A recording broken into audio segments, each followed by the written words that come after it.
Good morning to all of you. Hello everyone. Myself Vidhu Rao, Botany faculty in VMC. I welcomes you in VMC family. कुछ आप में से कुछ पुराने ही बच्चे हैं और कुछ नए हैं. ये आपका क्रैश कोर्स शुरू हो रहा है क्योंकि नीट 2020 की डेट आ गई है 26 जुलाई. तो इसीलिए हमने रिवीजन पर्पस से भी और क्रैश कोर्स पर्पस से भी आपका कोर्स स्टार्ट कर रहे हैं. इसमें देखिए, क्योंकि क्रैश कोर्स है या फिर इतना ज़्यादा टाइम तो नहीं है कि 2 साल का सिलेबस आपको बहुत डिटेल में बताया जाए. तो जो नीट 2020 के पॉइंट ऑफ व्यू से जो भी इम्पोर्टेंट टॉपिक्स होंगे वो सभी आपको कवर कराए जाएंगे. और क्वेश्चंस की प्रैक्टिस के लिए आपका एग्ज़ाम भी होंगे, part test, full syllabus test, ये सभी.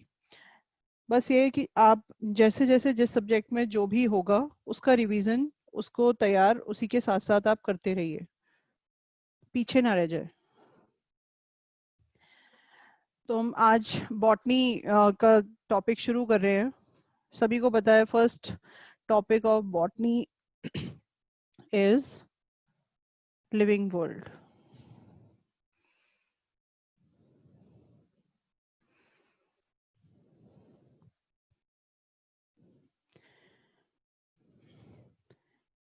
लिविंग वर्ल्ड बहुत ही छोटा आसान सा चैप्टर है. और अगर आप नीट के क्वेश्चन पेपर्स देखें पिछले 7 से 8 साल के, तो इस चैप्टर से 1 to 3 क्वेश्चंस आते हैं. 1 to 3 क्वेश्चंस का मतलब है कि इसके लिए आपको ओनली एनसीईआरटी सफिशिएंट है, आपको एक्स्ट्रा करने की जरूरत नहीं पड़ेगी. ओके. लिविंग वर्ल्ड में सबसे पहले life. What is life? Life is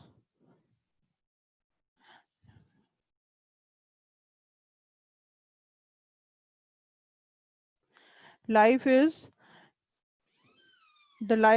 life is birth, or life span is the time period from birth to natural death. Living world में आपने बहुत सारे कैरेक्टरिस्टिक फीचर्स पढ़े हैं.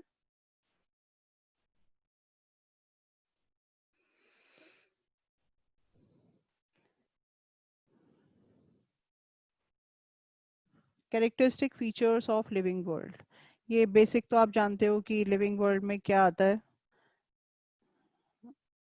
सभी लिविंग ऑर्गेनिज्म आते हैं, चाहे वो बैक्टीरिया हो या फिर कुछ और हो. First, growth. Second, reproduction. Third, metabolism. Fourth, consciousness. And fifth, cellular body organization.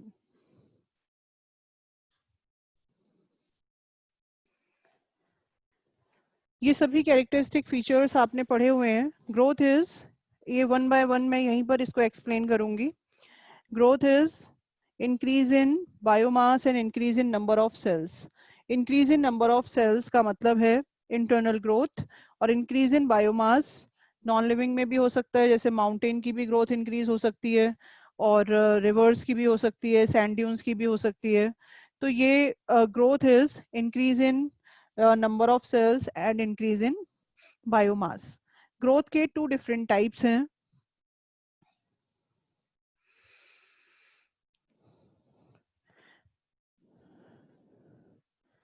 First thing, growth is increase in number of cells and increase in biomass. There are 2 types of growth. बहुत सारे बच्चों को पता ही होगा आप में से, already आप पढ़ चुके हैं ये सभी 11th में. Intrinsic growth and extrinsic growth.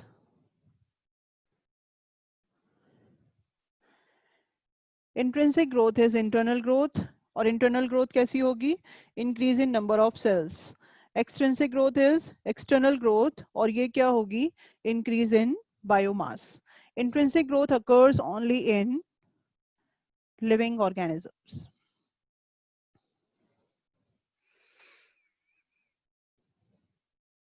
Extensive growth is external, और ये नॉन लिविंग थिंग्स में ही हो सकती है। कोई भी लिविंग ऑर्गेनिज्म ऐसा तो है नहीं जिसमें आप एक्सटर्नल ग्रोथ कर सकें।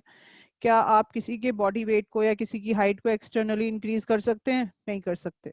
तो extensive growth is present only इन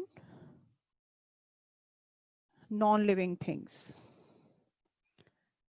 अब यहाँ पर एक बात आती है कि कुछ कैरेक्टरिस्टिक फीचर्स डिफाइनिंग होते हैं और कुछ नॉन डिफाइनिंग होते हैं। ग्रोथ क्या है? ग्रोथ इज डिफाइनिंग और नॉन डिफाइनिंग। तो ये सबसे इंपॉर्टेंट क्वेश्चन है कि ग्रोथ डिफाइनिंग है या फिर नहीं है। Growth is non defining characteristic feature. Growth is non defining. Non defining का मतलब है जो ऐसा कैरेक्टरिस्टिक फीचर जो लिविंग ऑर्गेनिज्म में प्रेजेंट हो या ना हो, उसका कैरेक्टरिस्टिक फीचर तो हो गया बट उसको डिफाइन नहीं कर रहा। क्यों डिफाइन नहीं कर रहा? बिकॉज एक्सट्रिंसिक ग्रोथ की वजह से। Extrinsic growth occurs in non living things. अगर हम किसी फीचर को डिफाइनिंग फीचर कंसीडर करते हैं तो it should be 100% present only in living things और it should be 100% absent in non living things. लेकिन ग्रोथ के केस में ऐसा नहीं है। ग्रोथ की इंट्रिंसिक ग्रोथ तो हमने मान लिया कि ये ओनली लिविंग थिंग्स में है, तो हम इंट्रिंसिक ग्रोथ को डिफाइनिंग कंसीडर कर सकते हैं। Type of the growth intrinsic, it can be defining, क्योंकि ये किसी भी नॉन लिविंग थिंग में नहीं हो रहा है। Intrinsic growth is defining feature.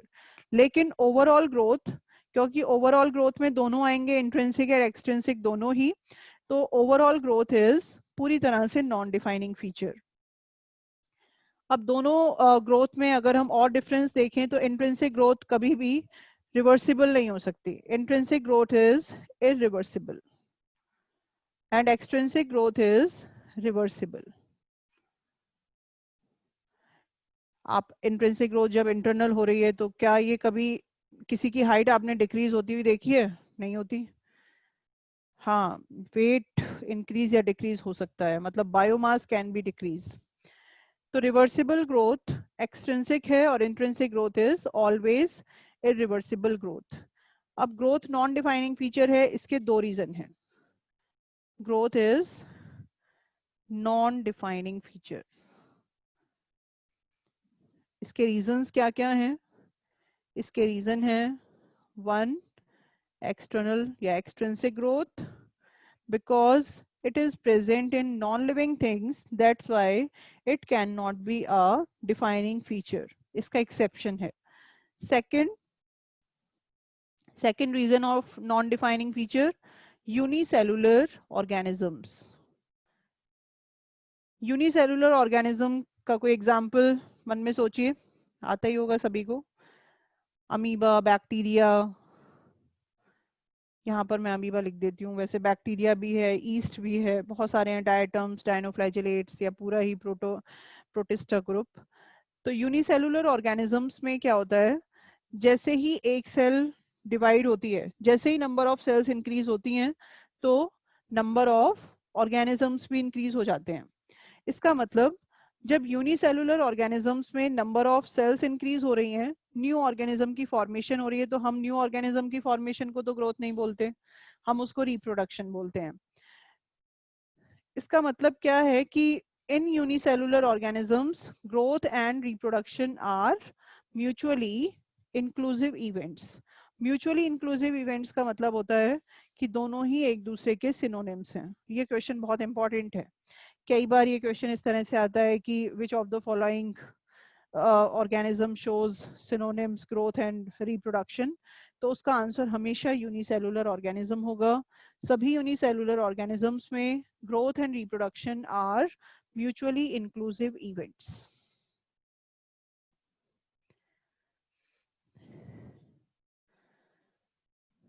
In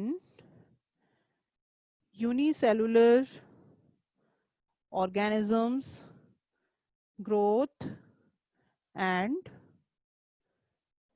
reproduction are mutually inclusive events. ये आपको हमेशा याद रखना है। इनके एग्जाम्पल्स आपको पता है, प्रोटिस्टा ग्रुप है, ईस्ट है, मोनेरा ग्रुप है पूरा। तो ये हो गए ग्रोथ के बारे में। नेक्स्ट आता है सेकेंड फीचर इज रिप्रोडक्शन। ये हम आगे वन बाय वन करेंगे। मैं यहाँ पर बता देती हूँ ऐसे कौन से डिफाइनिंग है और कौन से non defining. Reproduction is also non defining feature. Metabolism is defining feature. Consciousness is defining feature. Cellular body organization is defining feature. और intrinsic growth is defining feature. तो यहाँ पर आपके पास 4 defining features हैं: intrinsic growth, metabolism, consciousness and cellular body organization. Second है हमारा reproduction.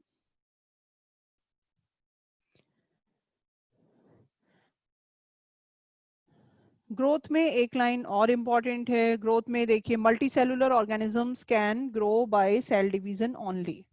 Multi cellular organisms में growth cell division से ही होती है। इसका मतलब सभी मल्टी सेलुलर ऑर्गेनिजम्स में इंट्रिंसिक ग्रोथ होगी by increase in number of cells. Next है रिप्रोडक्शन। रिप्रोडक्शन सभी को पता है, इंक्रीज इन या प्रोडक्शन ऑफ ऑफस्प्रिंग्स और प्रोजेनीज लाइक ओन या लाइक पेरेंट्स। और सिग्निफिकेंस क्या है रिप्रोडक्शन का? वैसे तो बहुत सारे सिग्निफिकेंस हैं, वेरिएशंस होती हैं सेक्सुअल रिप्रोडक्शन से, जिससे कि एडेप्टेशन में हेल्प मिलती है और अपनी स्पीशीज के कॉन्टिन्यूएशन के लिए इम्पोर्टेंट है, इवोल्यूशन के लिए इम्पोर्टेंट है। तो रिप्रोडक्शन का जो मेजर सिग्निफिकेंस है वो यही है, it is important for continuity of species. Reproduction भी मैंने आपको बोला, it is non defining feature.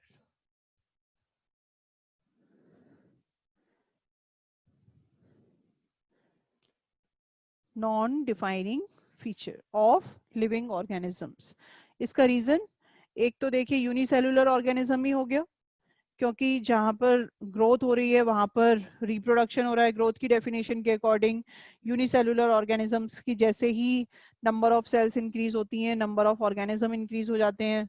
तो जो ग्रोथ है वही रिप्रोडक्शन है। और डिफाइनिंग फीचर होने के लिए सबसे जो प्राइमरी क्राइटेरिया है वो ये है कि वो फीचर एटलीस्ट इंडिपेंडेंट होना चाहिए। लेकिन यहाँ पर इंडिपेंडेंट फीचर नहीं है, दोनों एक दूसरे के साथ मिक्स्ड हैं। यूनिसेलुलर ऑर्गेनिजम्स जो आपने अभी पढ़ा था, in unicellular organisms growth and reproduction are mutually inclusive. कई बार ये भी आता है कि in multicellular organisms growth and reproduction are mutually exclusive events. तो आपको ध्यान से क्वेश्चन को पढ़ना है कि पूछा क्या है। तो स्टेराइल ऑर्गेनिजम्स, अब नॉन डिफाइनिंग फीचर का एक रीजन हो गया यूनिसेलुलर ऑर्गेनिज्म, और दूसरा है कुछ ऑर्गेनिजम्स, लिविंग ऑर्गेनिजम्स ऐसे हैं जो स्टेराइल हैं या फिर जो रिप्रोड्यूस नहीं कर सकते। और क्या अगर कोई ऑर्गेनिज्म रिप्रोड्यूस नहीं कर सकता तो क्या हम उसको डेड कंसीडर कर लेते हैं? नहीं करते। For example infertile human couple,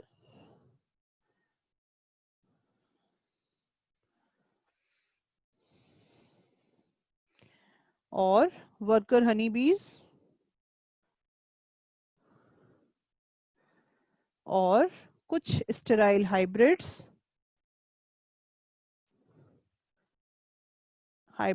sterile hybrids का एग्जाम्पल कुछ सोचिए, म्यूल एंड हिन्नी। तो ये ऐसे ऑर्गेनिजम्स हैं जो रिप्रोड्यूस नहीं कर सकते, तो क्या हम इनको डेड कंसीडर करते हैं? नहीं करते। क्योंकि डेड कैसे कंसीडर कर लेंगे, ये मेटाबॉलिज्म भी शो कर रहे हैं, सेलुलर बॉडी ऑर्गेनाइजेशन भी है। तो mule and hinny, worker bees, infertile human couple, they are living but they are sterile या दे कैन नॉट रिप्रोड्यूस। इसका मतलब रिप्रोडक्शन डिफाइनिंग फीचर नहीं है। अगर ये डिफाइनिंग फीचर होता तो जिन ऑर्गेनिजम्स में रिप्रोडक्शन नहीं हो रही है उन सभी को हमें डेड कंसीडर करना पड़ता, जबकि ऐसा नहीं होता है। रिप्रोडक्शन के टाइप्स हैं, 12th क्लास में फर्स्ट चैप्टर में आपने बहुत रिप्रोडक्शन डिटेल में पढ़ा हुआ है। यहाँ पर तो थोड़ा सा खाली इंट्रोडक्शन टाइप से है। Types of reproduction, asexual and sexual. दोनों में डिफरेंस आपको पता है, but major difference is fertilization. Asexual reproduction में फर्टिलाइजेशन इज कंप्लीटली एब्सेंट, जबकि सेक्सुअल रिप्रोडक्शन में फर्टिलाइजेशन इज 100% प्रेजेंट। यही मेन जो डिफरेंस है वो यही है। फर्टिलाइजेशन या syngamy is absent and fertilization or syngamy is present. यहाँ पर इसके बाद एसेक्सुअल रिप्रोडक्शन के कुछ मेथड्स दिए हैं, वो भी आपने फर्स्ट चैप्टर ऑफ 12th में बहुत ज्यादा पढ़े हैं। Asexual reproduction, methods of asexual reproduction. Binary fission, खाली इनमें आपको क्या करना है, यहाँ पर डिटेल आपको पता है सभी की, आपको ओनली एग्जांपल्स याद होने चाहिए। एग्जाम्पल बाइनरी फिशन के सभी यूनिसेलुलर ऑर्गेनिज्म हो सकते हैं। बाइनरी फिशन किस कंडीशन में होता है? ये हमेशा फेवरेबल कंडीशन में होता है। ये कॉन्टिन्यूस प्रोसेस है और इसमें parental cell is considered as immortal, क्योंकि ऐसी पेरेंटल सेल्स जिनमें बाइनरी फिशन हो रहा है उन सभी में नेचुरल डेथ मैकेनिज्म पूरी तरह से एब्सेंट होता है। लेकिन ऐसा नहीं है डेथ नहीं होती, एक्सीडेंटल डेथ हो सकती है। बाइनरी फिशन के बाद बडिंग, बडिंग के examples east and hydra,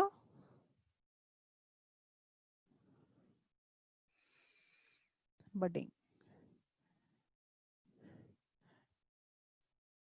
budding और बाइनरी फिशन में डिफरेंस क्या है? बाइनरी फिशन और बडिंग में ये डिफरेंस है कि बडिंग में सबसे पहले साइटोप्लाज्म डिवाइड होता है, न्यूक्लियस बाद में डिवाइड होता है, जबकि बाइनरी फिशन में सबसे पहले न्यूक्लियर डिवीजन होगा नॉर्मल सेल की तरह, और बाद में साइटोकाइनेसिस या साइटोप्लाज्मिक डिवीजन होता है। बडिंग के बाद नेक्स्ट मेथड है फ्रेगमेंटेशन। फ्रेगमेंटेशन पूरे बायो में या पूरे बॉटनी में जो भी ऑर्गेनिजम्स थैलॉइड है उन सभी में फ्रेगमेंटेशन होता है। थैलॉइड ऑर्गेनिज्म आप सभी जानते हैं, thalloid organisms are undifferentiated organisms जो टिप टू टो एक जैसे होंगे, या अगर हम थैलॉइड एल्गी की बात करें तो ऐसी एल्गी जिसमें स्टेम, रूट, लीव्स की फॉर्म में डिफरेंशिएशन नहीं है, पूरी की पूरी स्ट्रक्चर एक जैसी है। तो ऐसे ऑर्गेनिजम्स जिनमें पूरा स्ट्रक्चर एक जैसा होता है उनमें फ्रेगमेंटेशन होती है। And what is fragmentation? Fragmentation is formation of new organism from fragments produced by the parental cell. Examples आपको करने हैं algae, algae को थैलोफाइटा भी बोलते हैं because they are thalloid plants. Fungus, जब तक पहले फंगस को प्लांट किंगडम में ही रखा गया था 4 किंगडम क्लासिफिकेशन तक, तब तक फंगस को भी थैलोफाइटा में रखा गया था, मतलब फंगस भी सभी 100% थैलॉइड हैं। और प्रोटोनीमा ऑफ मॉस, ये आप ब्रायोफाइट्स में पढ़ेंगे, मॉसेस या पढ़े होंगे आपने। प्रोटोनीमा भी थैलॉइड स्ट्रक्चर है और इसमें भी फ्रेगमेंटेशन ही होता है। फ्रेगमेंटेशन के बाद नेक्स्ट मेथड है ट्रू रीजेनरेशन, जो फ्रेगमेंटेशन से काफी कुछ मिलता जुलता है। ट्रू रीजेनरेशन, ट्रू रीजेनरेशन का मतलब है कि अगर रीजेनरेशन, अब आपके दिमाग में सबसे पहले क्या आता है? स्क्वायरल या लिजर्ड की अगर टेल कट जाए तो वो अपनी टेल को रीजेनरेट कर लेती हैं। रीजेनरेशन का मतलब है रीफॉर्मेशन किसी भी बॉडी पार्ट का, नॉर्मल। लेकिन true regeneration is a method of asexual reproduction. True regeneration में क्या होगा कि बॉडी का कोई भी पार्ट कंप्लीट न्यू ऑर्गेनिज्म की फॉर्मेशन कर लेता है। तो true regeneration is formation of complete new organism from any body part. और इसका एग्जाम्पल बहुत ही कॉमन है, प्लेनेरिया। प्लेनेरिया को ट्रू रीजेनरेशन होने की वजह से ही इमॉर्टल अंडर द नाइफ बोलते हैं। अगर आप नाइफ से या रेजर से या सीजर से प्लेनेरिया के बॉडी के बहुत सारे पार्ट्स कर दें तो हर एक बॉडी पार्ट न्यू प्लानेरिया की फॉर्मेशन कर लेता है. This is called true regeneration. Next है sporulation. Sporulation is spore formation. आपने देखा होगा कि एल्गी, फंजाई सभी में कुछ स्पोर्स की फॉर्मेशन होती है. जैसे एल्गी में हम बोलते हैं most common asexual spores are zoospores. तो ज़ूस्पोर क्या करता है, जब भी फेवरेबल कंडीशंस होंगी तो वो न्यू एल्गी की फॉर्म में जर्मिनेट हो जाता है या न्यू एल्गल बॉडी की फॉर्मेशन कर लेता है. ऐसे ही फंगस में आपने पढ़ा है कॉनिडिया बनते हैं, माइटोस्पोर्स. तो ये स्पोर फॉर्मेशन के एग्जांपल्स हैं जो आगे डिटेल में आएंगे. नेक्स्ट है वेजिटेटिव प्रोपेगेशन.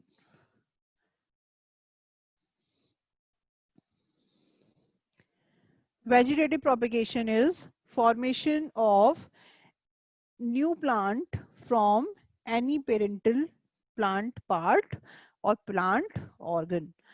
अब वेजिटेटिव प्रोपेगेशन भी आपने फर्स्ट चैप्टर ऑफ 12th में काफी कुछ पढ़ा होगा. वेजिटेटिव प्रोपेगेशन का मतलब है जैसे पोटैटो ट्यूबर से न्यू पोटैटो प्लांट की फॉर्मेशन होना, या अनियन बल्ब से न्यू अनियन की फॉर्मेशन होना, या रूट के स्टेम से रूट के स्टेम से रूट के स्टेम से ये रोज के स्टेम से न्यू रोज प्लांट की फॉर्मेशन होना, इसको बोलते हैं वेजिटेटिव प्रोपेगेशन. और जो न्यू प्लांट पार्ट बनेगा वो न्यू प्लांट होगा, और जिस पार्ट से बन रहा है जैसे पोटैटो ट्यूबर हो गया, अनियन बल्ब हो गया, इस पार्ट को क्या बोलते हैं, वेजिटेटिव प्रोपेग्यूल. तो इनके एग्जांपल्स राइजोम, रनर्स, ये सभी वेजिटेटिव प्रोपेगेशन के ही एग्जांपल हैं. इसके बाद आता है metabolism. Metabolism is 100% defining feature. और होती क्या है metabolism? Metabolism is sum total of all biochemical reactions occurs in the body of any living organism. Metabolic reactions two different type की हैं, एनाबॉलिक एंड कैटाबॉलिक, या एनाबॉलिज्म और catabolism. यही दो तरह की बायोकेमिकल रिएक्शन होंगी. या तो कोई बड़ा मॉलिक्यूल फॉर्म हो रहा होगा, दैट इज एनाबॉलिज्म, या फिर कोई बड़ा मॉलिक्यूल छोटे मॉलिक्यूल्स में ब्रेक हो रहा होगा, दैट इज कैटाबॉलिज्म. जैसे अगर हम बात करें रेस्पिरेशन की, तो रेस्पिरेशन में अगर मैं बोलूं कि एक ग्लूकोज का मॉलिक्यूल अल्कोहल और CO2 की फॉर्म में ब्रेक हो रहा है, तो ये कौन सी रिएक्शन हुई, कैटाबॉलिक रिएक्शन. अगर मैं बोलूं फोटोसिंथेसिस में CO2 एंड H2O के मिलने से ग्लूकोज बन रहा है, तो ये कैसी रिएक्शन हुई, एनाबॉलिज्म. तो एनाबॉलिज्म में सिंथेसिस होता है और कैटाबॉलिज्म में break down. C for cut, C for catabolism.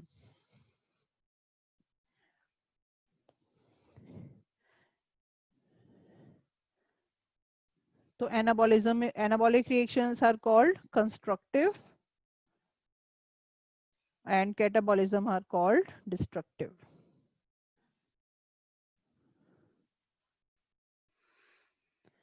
और अगर किसी सेल में, किसी बॉडी में कैटाबॉलिक रिएक्शंस, ये मैं आपसे पूछ रही हूँ, सोचिए जरा, अगर आपको आता है तो हैंड रेज करिएगा. अगर किसी बॉडी में कैटाबॉलिक रिएक्शंस एनाबॉलिज्म से ज्यादा हैं, तो उसमें ग्रोथ डी ग्रोथ होगी या फिर उसमें पॉजिटिव ग्रोथ होगी? जिसको आता है हैंड रेज करो. अगर किसी बॉडी में कैटाबॉलिक रिएक्शंस एनाबॉलिक रिएक्शंस से ज्यादा हैं, तो उसमें ग्रोथ पॉजिटिव होगी या फिर डी ग्रोथ होगी?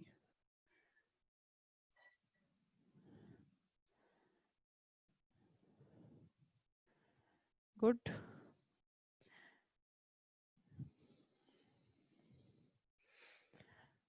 अगर किसी बॉडी में कैटाबॉलिक रिएक्शंस एनाबॉलिज्म से ज्यादा हैं, तो उसमें डी ग्रोथ होगी, क्योंकि ब्रेकडाउन ज्यादा हो रहा है और सिंथेसिस कम हो रही है. जिसका आंसर सही था वो लोअर हैंड कर दीजिए, जिनका गलत था वो रेज हैंड रहने दीजिए, जिससे मैं देख सकूं.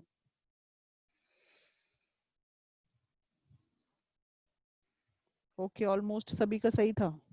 ठीक है, गुड. और अगर एनाबॉलिक और कैटाबॉलिक रिएक्शंस बिल्कुल एग्जैक्टली सेम है, जितना सिंथेसिस हो रहा है उतना ही ब्रेक डाउन हो रहा है, तो नो ग्रोथ। और अगर anabolism is more than catabolism तो पॉजिटिव ग्रोथ। ठीक है। Metabolism is defining feature.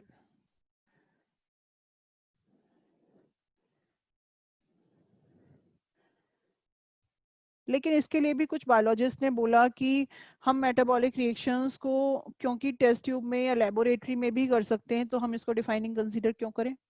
Test tube is not a living body. जबकि हम डिफाइनिंग कब उसको नॉन डिफाइनिंग मान लेते हैं कि अगर वो लिविंग बॉडी के बाहर भी हो रही है कोई रिएक्शन, तो हम उसको नॉन डिफाइनिंग कंसीडर कर लेते हैं। लेकिन मेटाबॉलिक के केस में ऐसा नहीं हुआ। ऐसा क्यों? मेटाबॉलिज्म इज डिफाइनिंग फीचर, और कुछ बायोलॉजिस्ट के अकॉर्डिंग था कि ये टेस्ट ट्यूब में भी हो सकती है रिएक्शन। तो ऐसा, तो जब टेस्ट ट्यूब तो लिविंग बॉडी है नहीं, मान लीजिए एक टेस्ट ट्यूब में हमने ग्लूकोज का सॉल्यूशन ले लिया।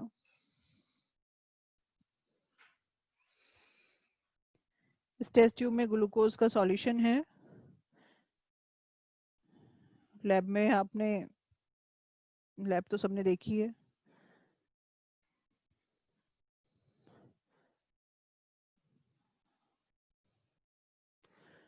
तो यहाँ पर अगर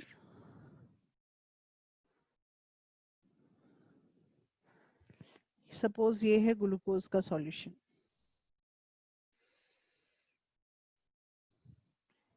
ग्लूकोज सॉल्यूशन, इसमें अगर हम जाइमेज एंजाइम डाल दें, तो कुछ बायोलॉजिस्ट के अकॉर्डिंग जाइमेज एंजाइम अगर ग्लूकोज सॉल्यूशन में डाल दिया जाए तो CO2 रिलीज हो जाती है और अल्कोहल की फॉर्मेशन हो जाती है। तो ये तो ग्लूकोज बिना किसी लिविंग बॉडी के अंदर एंटर करे ही CO2 और अल्कोहल में ब्रेक हो रहा है। तो कुछ बायोलॉजिस्ट के अकॉर्डिंग हम इसको डिफाइनिंग क्यों कंसीडर कर रहे हैं? इसका भी तो एक्सेप्शन है, और अगर एक भी एक्सेप्शन है तो डिफाइनिंग नहीं होना चाहिए। लेकिन इसका एक्सप्लेनेशन क्या था कि जाइमेज एंजाइम के बिना तो ग्लूकोज का सॉल्यूशन अल्कोहल में कन्वर्ट नहीं हो सकता। अगर ऐसा होता तो शुगर से सभी घर में अल्कोहल बना ही लेते, बट ऐसा नहीं होता। जाइमेज की प्रेजेंस में ही ग्लूकोज का सॉल्यूशन अल्कोहल और CO2 की फॉर्म में ब्रेक हो रहा है। और इसका रीजन क्या है कि जाइमेज कहाँ से लिया? ईस्ट सेल से। Zymase is from yeast cell, और ईस्ट क्या है? Yeast is living organism. तो ये जो इन विट्रो केमिकल रिएक्शंस हो रही हैं या आउटसाइड द लिविंग बॉडी जो भी मेटाबॉलिक रिएक्शंस हो रही हैं, इनमें भी लिविंग ऑर्गेनिज्म का या एंजाइम का या बायोलॉजिकल कैटलिस्ट का जो लिविंग बॉडी से आइसोलेट करा गया है, उसका प्रेजेंट होना जरूरी है या कंपलसरी है। बिना किसी लिविंग बॉडी के या लिविंग प्रेजेंस के ये एंजाइम ये रिएक्शन नहीं हो सकती। और जो भी reactions outside the living body होती हैं उनको क्या बोलते हैं? In vitro reactions. In vitro reactions या in vitro metabolic reactions, in vitro metabolic reactions are living reactions। तो क्योंकि ये लिविंग बॉडी की प्रेजेंस में या लिविंग बॉडी के एंजाइम की प्रेजेंस में रिएक्शन हो रही है, इसीलिए हम इसको कंसीडर कर रहे हैं this is a living reaction. Reaction living है क्योंकि एंजाइम की प्रेजेंस में हो रही है, लेकिन लिविंग थिंग तो नहीं हो सकती। Test tube is not a living thing, but not living thing. ये लाइन बहुत इंपॉर्टेंट है। और इन विट्रो मेटाबॉलिक रिएक्शन का मतलब होता है reaction occurs outside the living body, और इन वीवो का मतलब होता है reaction occurs inside the living body. Metabolism के बाद नेक्स्ट है कॉन्शियसनेस।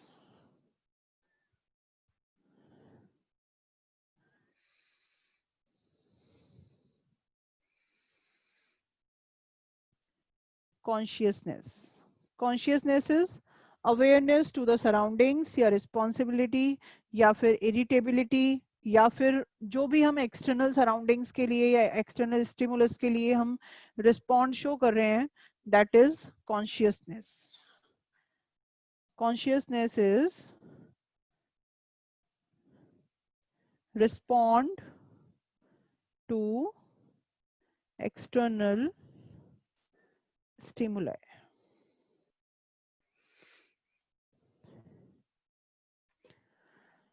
जितना भी लिविंग वर्ल्ड में जितने भी लिविंग ऑर्गेनिजम्स हैं, बैक्टीरिया से लेकर मोस्ट कॉम्प्लेक्स ह्यूमन बीइंग तक, सभी कॉन्शियस हैं.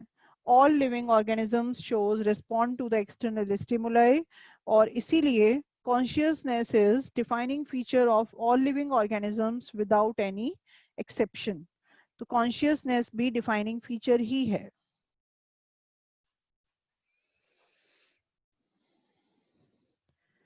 It is a defining feature. और बल्कि हम कॉन्शियसनेस को क्या बोलते हैं? Consciousness is most obvious and technically complicated defining feature of all living organisms. बहुत इंपॉर्टेंट लाइन है ये तो आपको मतलब जो मैं इस टाइम करा रही हूँ आपको, ये तो आपको 100% करना ही है, इसको आप नहीं छोड़ सकते. अगर आपसे पूछा जाता है कि which of the following is most obvious and technically complicated defining feature, तो आंसर 100% कॉन्शियसनेस होगा, चाहे मेटाबॉलिज्म भी ऑप्शन में हो. तो आपको ध्यान रखना है आपसे पूछा क्या गया है. कॉन्शियसनेस को इरिटेबिलिटी या रिस्पॉन्सिवनेस भी बोलते हैं. एक टर्म आती है कॉन्शियसनेस में, self consciousness.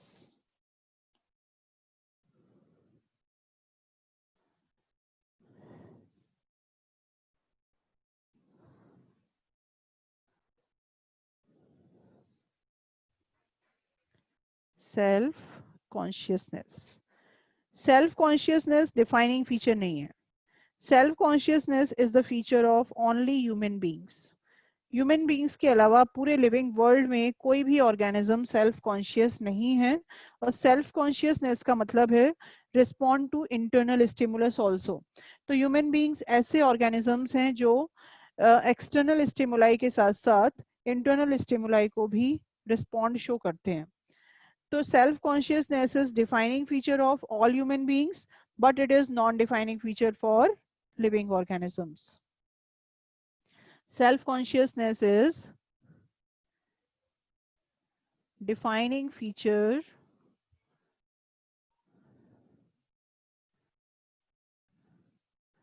of human beings only. Human being के अलावा पूरे लिविंग वर्ल्ड में सेल्फ कॉन्शियसनेस किसी में भी नहीं होती है. तो आप कॉन्शियसनेस को डिफाइनिंग फीचर बोलेंगे, सेल्फ कॉन्शियसनेस को नहीं बोलेंगे. मैंने ह्यूमन बीइंग्स ओनली लिख दिया है. ठीक है.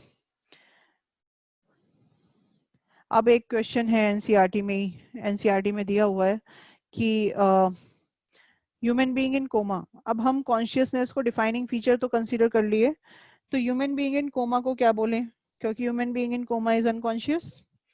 तो human being in coma will be considered as unconscious तो है, बट क्या आप उसको डेड बोलेंगे? आपका आंसर क्या है, लिविंग की डेड? जिसका डेड है वो हैंड रेज कर लीजिए. किसी का नहीं है. जिसका human being in coma dead है, आंसर तो हैंड रेज करिए. 9 भी क्यों है? क्या आप ह्यूमन बीइंग इन कोमा को डेड कंसीडर करोगे? ठीक है, कर सकते हैं अगर हम कॉन्शियसनेस को डिफाइनिंग फीचर कंसीडर कर रहे हैं तो, लेकिन नहीं कर सकते. क्यों नहीं कर सकते? क्योंकि human being in coma is temporary stage, और टेम्परेरी स्टेज में आप किसी भी फीचर को डिफाइनिंग या नॉन डिफाइनिंग कंसीडर नहीं करते हो. इसीलिए कोई भी ह्यूमन बीइंग अगर कोमा में है या फिर कोई भी एनिमल अनकॉन्शियस है टेम्परेरी टाइम के लिए, तो हम उसको डेड कंसीडर नहीं करते। इसका रीज़न यही है क्योंकि वो एक टेम्परेरी स्टेज है और टेम्परेरी स्टेज के बेसिस पर हम किसी भी फीचर को, किसी भी कैरेक्टरिस्टिक फीचर को डिफाइनिंग या नॉन डिफाइनिंग कंसीडर नहीं करते हैं। तो human being in coma will be considered as living, or this stage, the human being in coma stage is considered as temporary stage. अगर वो permanently unconscious हो गया इस stage के बाद तो हम उसको dead मान लेंगे, और अगर वो पूरी तरह से conscious हो गया, वापस ठीक हो गया, तो वो वापस living हो ही गया। तो consciousness के बाद है next cellular body organization.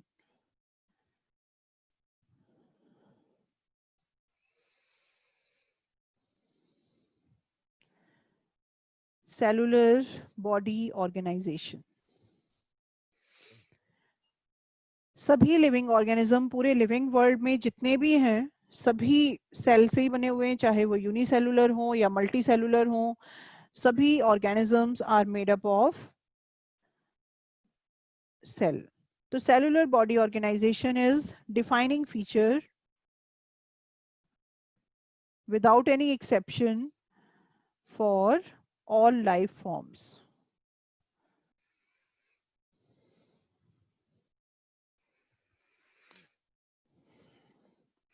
तो आपको जो मैंने डिफाइनिंग फीचर बताए हैं वो 4 बताए हैं: इंट्रिंसिक ग्रोथ, मेटाबॉलिज्म, कॉन्शियसनेस और सेलुलर बॉडी ऑर्गेनाइजेशन। ठीक है। क्वेश्चन में अगर विच of the following is defining feature for all life forms लिखा हुआ है तो आंसर सेलुलर बॉडी ऑर्गेनाइजेशन होगा। मोस्ट टेक्निकल डिफाइनिंग फीचर पूछा हुआ है तो आंसर कॉन्शियसनेस ही होगा। ये तो हो गए आपके characteristic features of living world. इसके बाद आता है डाइवर्सिटी इन लिविंग वर्ल्ड।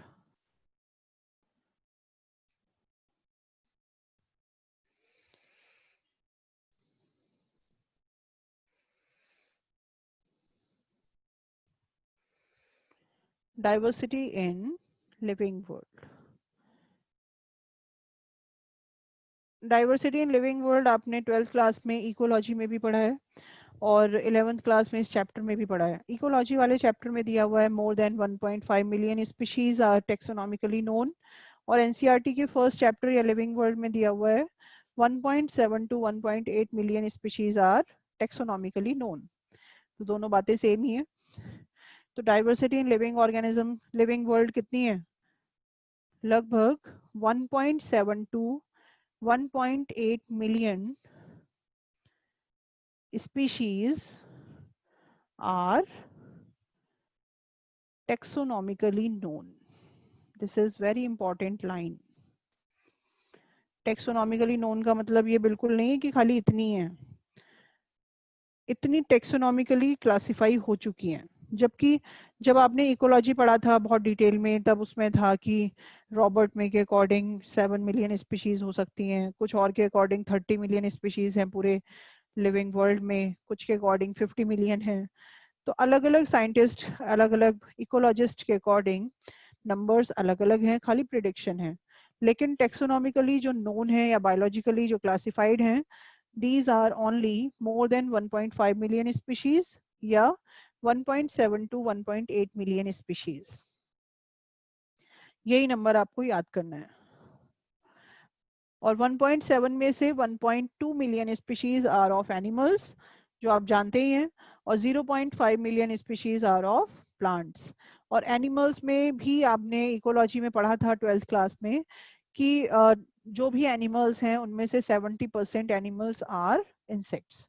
तो इंसेक्ट्स का जो ग्रुप है arthropoda, this is the biggest phylum of the animal kingdom. तो अगर एनिमल्स में 100 एनिमल्स डिस्कवर होते हैं तो उसमें से 70 या 70 इंसेक्ट्स होते हैं। डाइवर्सिटी ऑफ लिविंग वर्ल्ड में इतनी ज़्यादा डाइवर्सिटी है, इतने ज़्यादा लिविंग ऑर्गेनिजम्स हैं, तो इनको इंडिविजुअली तो पढ़ना बहुत ही मुश्किल है। ये स्पेसिमेन नहीं है, स्पीशीज हैं, और ह्यूमन बीइंग एक सिंगल स्पीशीज है। तो इस तरह की देखो कितनी सारी स्पीशीज हैं। अभी तो बहुत ही कम टेक्सोनॉमिकली नोन है। अगर हम 50 मिलियन मान ले तो उसमें से खाली 1.7 मिलियन स्पीशीज ही हमें पता है, और लेकिन इन्हें भी पढ़ना बड़ा मुश्किल है। तो इनको इनकी स्टडी को इजी बनाने के लिए क्लासिफाई करा गया है इनको क्लासिफिकेशन। क्लासिफिकेशन किस में करा गया है? Classification of organisms in groups or subgroups on the basis of their similar or dissimilar characters. Classification is grouping or subgrouping of organisms on the basis of similar or dissimilar characters. अब classification के लिए कोई rule तो होगा, इस rule को हमने बोल दिया branch of science deals with rules of classification is taxonomy. What is taxonomy? Taxonomy is a branch of science dealing with the rules, procedures and principles for classification.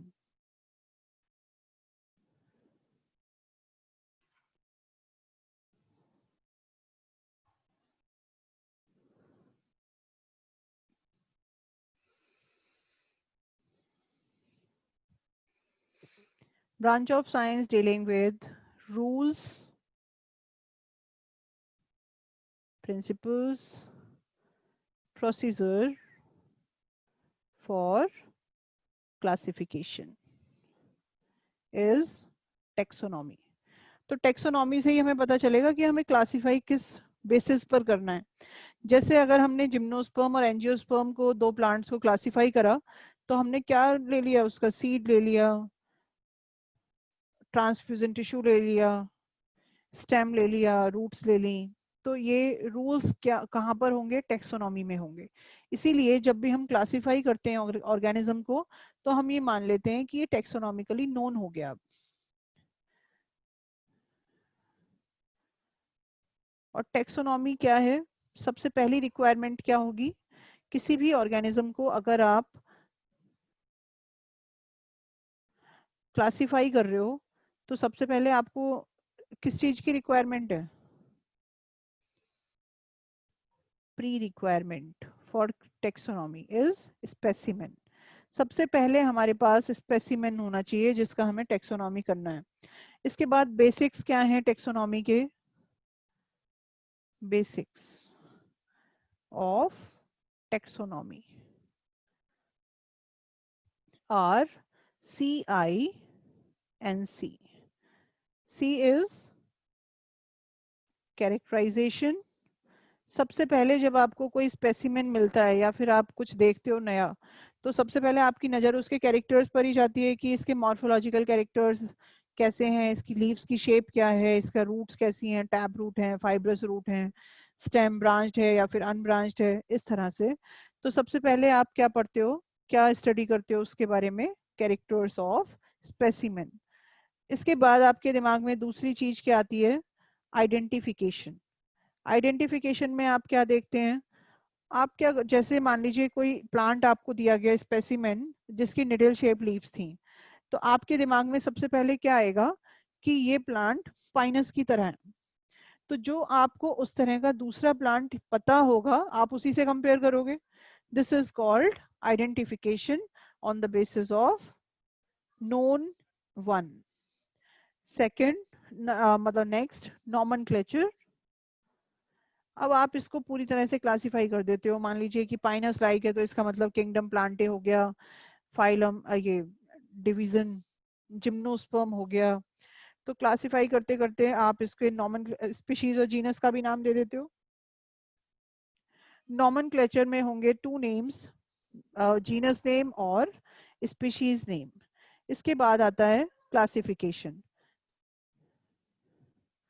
Classification in 7 obligate categories.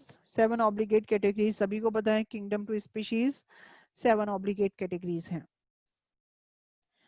अब taxonomy तो हो गई, taxonomy के types हैं. अब किन characters के basis पर आप क्लासिफाई कर रहे हो, उसके लिए भी इनको 2 डिफरेंट टाइप्स में क्लासिफाई करा गया है. क्लासिकल टेक्सोनॉमी और modern taxonomy. Classical taxonomy and modern taxonomy.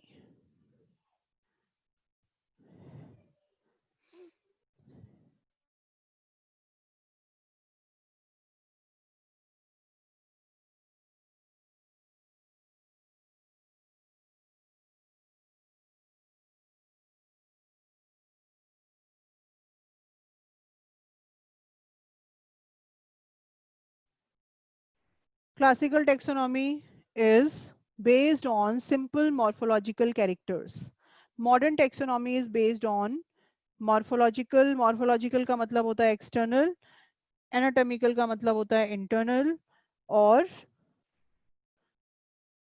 classical में तो आते हैं only morphological characters. Morphological features. Morphological features are external features. और modern taxonomy में क्या आते हैं? External भी आएंगे, जितने ज़्यादा से ज़्यादा आप कर सकते हो. इंटरनल भी आएंगे, साइटोलॉजिकल भी आएंगे, इकोलॉजिकल भी आएंगे, और इवोल्यूशनरी भी आएंगे. This is modern taxonomy. Taxonomy के बाद नेक्स्ट आता है सिस्टमैटिक्स. सिस्टमैटिक्स. अब टेक्सोनॉमी तो आपको पता चल गया, और सिस्टमैटिक्स की रिक्वायरमेंट क्या हो गई. अब टेक्सोनॉमी के बारे में एक लाइन रह गई. टेक्सोनॉमी के जो फादर हैं वो हैं Linnaeus, Carolus Linnaeus, father of taxonomy, Carolus Linnaeus.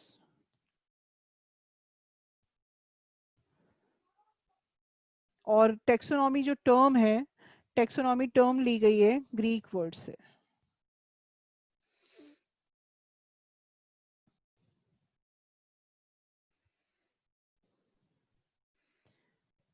Term taxonomy from Greek word, and Greek word टेक्सोस.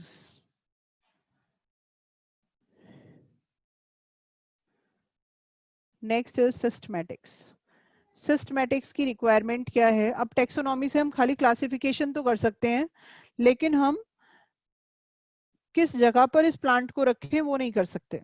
तो इनको एक ऑर्डर में अरेंज करना, सिस्टमैटिक फॉर्म से अरेंज करना, is called systematics. Systematics term दी थी लीनियस ने from the Latin word systema. Systema Latin word का मतलब है systematic arrangement of organisms. Systematics term by Carolus Linnaeus. और किस वर्ड से? फ्रॉम वर्ड, लैटिन वर्ड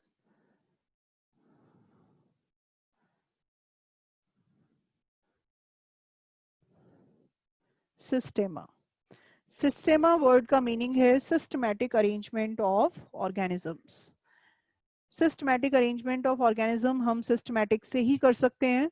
और इसके अलावा सिस्टमैटिक्स का मतलब क्या है? Systematics includes taxonomy and phylogeny. Phylogeny क्या होता है? बहुत सारे बच्चों को पता ही होगा, लेकिन हो सकता है किसी को रिकॉल ना कर पा रहे हो, तो मैं यहाँ लिख देती हूँ. Evolutionary relationship.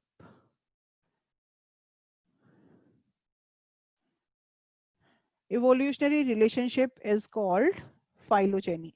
टेक्सोनॉमी अभी हमने कराई है.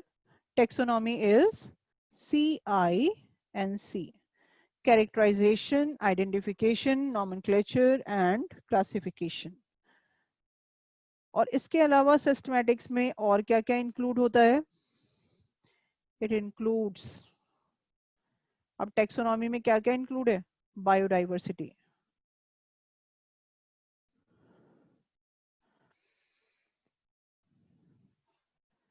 बायोडाइवर्सिटी। जब तक हमें डिफरेंट टाइप ऑफ ऑर्गेनिज्म पता नहीं चलेंगे तब तक हम फाइलोजेनी तो कर ही नहीं सकते। कंपेयर कैसे करें, कैसे उनकी इवोल्यूशनरी रिलेशनशिप निकालेंगे अगर बायोडाइवर्सिटी नहीं पता है तो। Biodiversity of organisms. इसके अलावा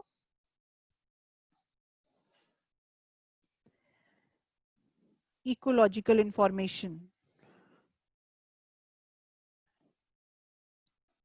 बाकी फीचर्स तो सब टेक्सोनॉमी में आई गए, और फाइलोजेनी ये सिस्टमैटिक्स में आता है। सिस्टमैटिक्स के बारे में कार्लस लिनियस ने अपनी बुक सिस्टेमा नेचुरी में दिया था, वो मैं आगे भी बताऊंगी। तो ये हो गई क्लासिफिकेशन। क्लासिफिकेशन में सबसे पहले टेक्सोनॉमी, टेक्सोनॉमी हो गई है तो अब उसको अरेंज करना है, तो आप उसको क्या करोगे, सिस्टमैटिक्स। इसके बाद नेक्स्ट आता है नॉमेनक्लेचर।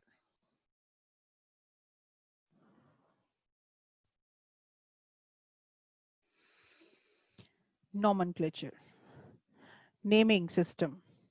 और नेमिंग सिस्टम, नेम दो तरह के हो सकते हैं। क्या क्या हो सकते हैं, वर्नैकुलर नेम और biological name. Vernacular names and biological names. Vernacular names are local names. Biological names are universal names. Universal name एक ऑर्गेनिज्म का एक से ज्यादा हो सकता है, नहीं हो सकता। लोकल नेम तो हो सकते हैं। बहुत सिंपल सा एग्जांपल लेते हैं कि बॉटल गार्ड, बॉटल गार्ड को हम लौकी भी बोलते हैं, कहीं पर घिया भी बोलते हैं, कहीं पर कुछ और भी बोलते होंगे जो मुझे नहीं पता। तो ये है लोकल नेम, एक ही प्लांट के या एक ही ऑर्गेनिज्म के रीजन वाइज, एरिया वाइज अलग अलग नाम हो सकते हैं। उन अलग अलग नामों को क्या बोलते हैं, वर्नैकुलर नेम्स और लोकल नेम्स। अब इसका बायोलॉजिकल नेम्स क्या है। बायोलॉजिकल नेम्स जो लीनियस से दिए थे बाइनोमियल नॉमेनक्लेचर के अकॉर्डिंग हो सकते हैं, और इन नेम्स को हम बोलते हैं यूनिवर्सल नेम्स या इंटरनेशनल नेम्स। इनकी रिक्वायरमेंट क्या हुई, अब देखिए पहले क्या था, जब तक बायोलॉजिकल नेम्स नहीं थे तब तक अगर 4-5 बायोलॉजिस्ट एक साथ एक ही चीज पर काम कर रहे हैं लेकिन लैक ऑफ कम्युनिकेशन की वजह से उन्हें पता ही नहीं चल रहा कि हम एक ही स्पेसिमेन पे काम कर रहे हैं, तो कम्युनिकेशन को इजी बनाने के लिए बायोलॉजिकल नेम्स की रिक्वायरमेंट हुई, और ये बायोलॉजिकल नेम्स फर्स्ट टाइम दिए थे लिनियस ने। One organism can have only one name.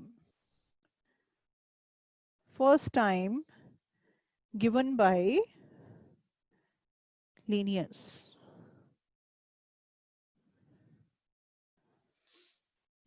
और लोकल नेम्स एक ही ऑर्गेनिज्म के बहुत सारे नेम्स हो सकते हैं।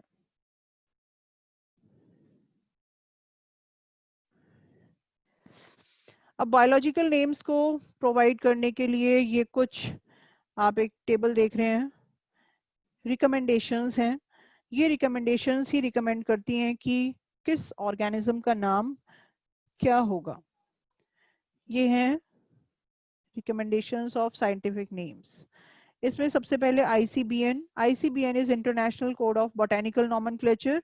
और बॉटेनिकल नॉमेनक्लेचर में किस किस के नाम रखे जाएंगे, ICBN किस किस के नाम रख सकता है, फंगस, एल्गी एंड प्लांट्स। अब इस ICBN को ICN भी बोला जाने लगा है। ICN is International Code for Nomenclature of Algae, Fungi and Plants.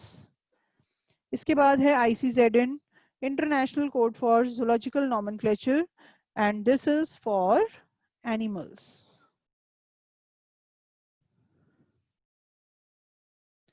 Animals की नेमिंग करनी है तो ICZN करेगा। ICNB is for bacteria, ये पहले से ही लिखा ही हुआ है इसमें। ICNCP, International Code of Nomenclature for Cultivated Plants, only for cultivated plants, and ICTV for taxonomy या classification of viruses। तो इसमें सबसे important है ICBN। ICBN फंगस का भी नाम देता है। कई बार आता है कि फंगस का नाम आप बायोलॉजिकल नेम किस रिकमेंडेशन के बेसिस पर लिख सकते हैं, तो ICBN के बेसिस पर। कई बार ये कंफ्यूजन हो जाता है कि ये तो प्लांट में आता नहीं है तो इसमें क्यों रखें, तो क्योंकि 4 किंगडम क्लासिफिकेशन तक प्लांट में ही आता था फंगस, तो इसका अलग से कोई रिकमेंडेशन नहीं है, तो ICBN ही फंगस के नाम भी रिकमेंड करता है।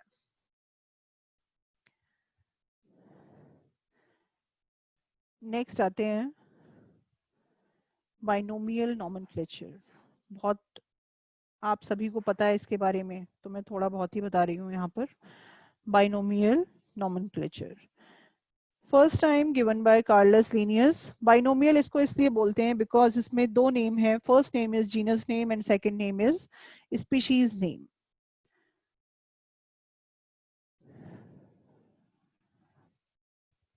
Two names, and these two names are, first one generic epithet and second is specific epithet या species name। एक एग्जाम्पल के बेसिस पर रूल्स कर लेते हैं। मान लीजिए एक मैंगो है, मैंगो का बायोलॉजिकल नेम सभी को पता है, मैंजीफेरा इंडिका।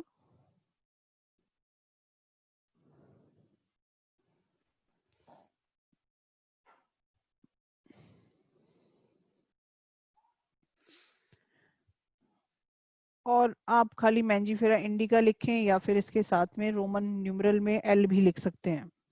इनके मतलब क्या है, आपको पता है फर्स्ट नेम जेनेरिक एपिथेट है, तो इसका मतलब Mangifera is genus name, indica is species name. ठीक है, और ये जितने भी बाइनोमियल नॉमेनक्लेचर हैं सभी को लैटिन लैंग्वेज में ही लिखा गया है, और लैटिन लैंग्वेज में इन सभी का कोई ना कोई मीनिंग है। जैसे मैंजीफेरा इंडिका में इंडिका मींस, इसका मतलब सबसे पहले मैंगो की वेराइटीज को डिस्कवर या सबसे पहले ऑब्जर्व करा गया होगा इंडियन वेराइटीज को। तो जीनस नेम और स्पीशीज नेम है दोनों ही। जीनस नेम हमेशा कैपिटल लेटर से स्टार्ट हो रहा है, देखिए यहाँ पर M इज कैपिटल, तो genus name starts with capital letter, species name starts with small letter that is I। इसके अलावा दोनों को सेपरेट लाइन से अंडरलाइन करा गया है, और ये अंडरलाइन हम इसीलिए करते हैं, अब देखिए आपके क्वेश्चन पेपर में तो अंडरलाइन नहीं होंगी, ये तो हैंड रिटन है इसीलिए ये अंडरलाइंड है। अदरवाइज जब भी ये प्रिंटेड होंगे तो प्रिंटेड में ये इटैलिक्स में प्रिंट होंगे, बिकॉज या टू रिप्रेजेंट लैटिन लैंग्वेज। और लिनियस ने सारी स्टडी सारी रिसर्च लैटिन लैंग्वेज में ही दी हैं, और क्योंकि उस टाइम पर Latin language was the language of scholars, उसका कोई रिप्लेस आज तक नहीं कर पाई कोई भी लैंग्वेज लैटिन लैंग्वेज को, इसीलिए आज तक ये लैटिन लैंग्वेज में ही लिखे जाते हैं। तो मैंजीफेरा इंडिका में जीनस कैपिटल लेटर से, इंडिका में I, स्पीशीज स्मॉल लेटर से स्टार्ट होगा, दोनों सेपरेट लाइन से अंडरलाइन होंगे, और अगर प्रिंटेड फॉर्म में है तो इटैलिक्स में प्रिंट होंगे, अगर ये प्रिंटेड होते तो इटैलिक्स में होते। कई बार ये भी पूछ लेते हैं कि इटैलिक्स में ही प्रिंट क्यों करते हैं, या फिर हैंड रिटन है तो अंडरलाइन क्यों करते हैं सेपरेट लाइन से, तो इसका आंसर ये होगा, इसका answer is to represent the Latin language. Rule of priority भी दिया था लिनियस ने।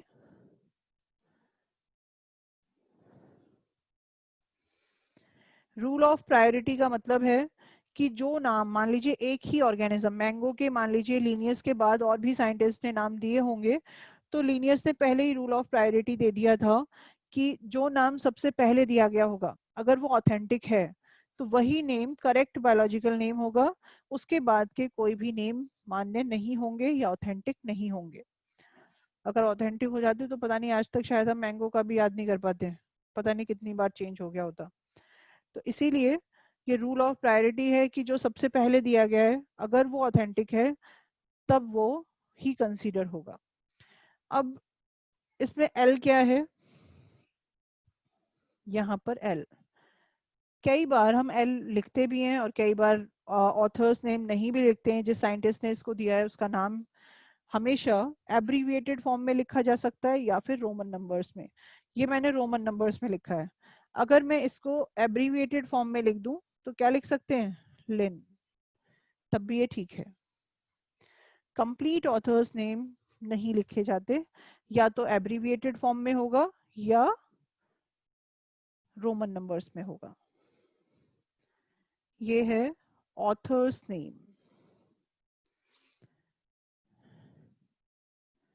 रोमन न्यूमरल में या एब्रीविएटेड फॉर्म में।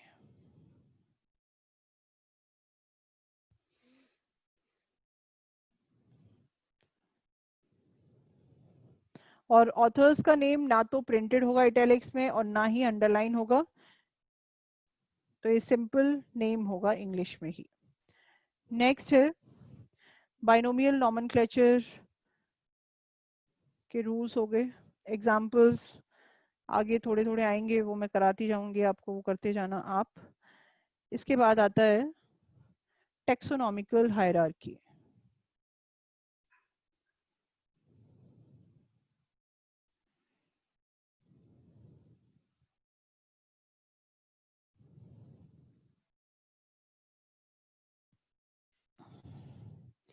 टेक्सोनॉमिकल हायरार्की क्या है? Arrangement of 7 obligate categories.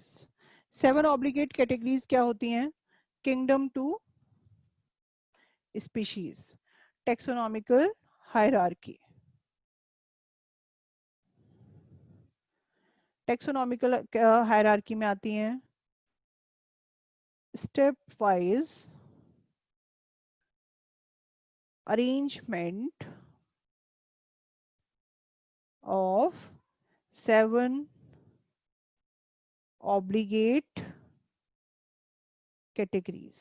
इन 7 ऑब्लिगेट कैटेगरीज में लगभग 21 इंटरमीडिएट कैटेगरीज भी होती हैं। ये आपको सभी को याद होगा 7 ऑब्लिगेट कैटेगरीज, आप नोट कर अपनी कॉपी में लिखिए अपने आप, असेंडिंग ऑर्डर में या डिसेंडिंग में लिख लीजिए, खुद लिखिए।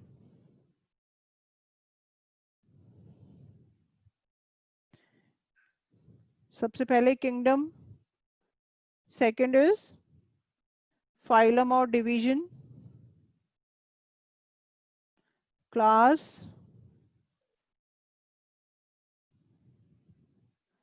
ऑर्डर, फैमिली, जीनस और species. Kingdom is highest category. जितनी ज्यादा हाईएस्ट कैटेगरी होगी उसमें जनरल फीचर्स ज्यादा होंगे, कॉमन फीचर्स कम होंगे। जैसे एनिमेलिया किंगडम, एनिमेलिया किंगडम में जनरल फीचर क्या हो गया? Cell wall is absent. Plant kingdom में जनरल फीचर क्या हो गया? Cell wall is present. तो जितनी हाईएस्ट कैटेगरी होगी, जितनी हायर कैटेगरी होगी, उसमें जनरल फीचर्स ज्यादा होंगे और कॉमन फीचर्स कम होंगे। और जितनी लोएस्ट लोअर कैटेगरी होगी, suppose species is lowest category, तो लोएस्ट कैटेगरी में जनरल फीचर्स कम होंगे बल्कि कॉमन फीचर्स ज्यादा होंगे। और जैसे जैसे आप कॉम्प्लेक्स या जैसे जैसे आप हायर कैटेगरी की तरफ बढ़ते जाते हैं, क्लासिफिकेशन और भी ज्यादा कॉम्प्लेक्स होता जाता है, क्योंकि उनमें कॉमन फीचर्स कम और जनरल फीचर्स ज्यादा होते चले जाते हैं। Classification will be more complex in higher categories. सबसे कॉम्प्लिकेटेड क्लासिफिकेशन है फाइलम और डिवीजन में। दोनों सेम लेवल पर हैं, किस ऑर्गेनिज्म को फाइलम में रखा जाए, किसको डिवीजन में, ये सबसे कॉम्प्लिकेटेड है। तो आसान करने के लिए कर दिया है कि division is in plant, phylum is in animals. ये तो सबको याद ही होगा। ये डिसेंडिंग ऑर्डर है।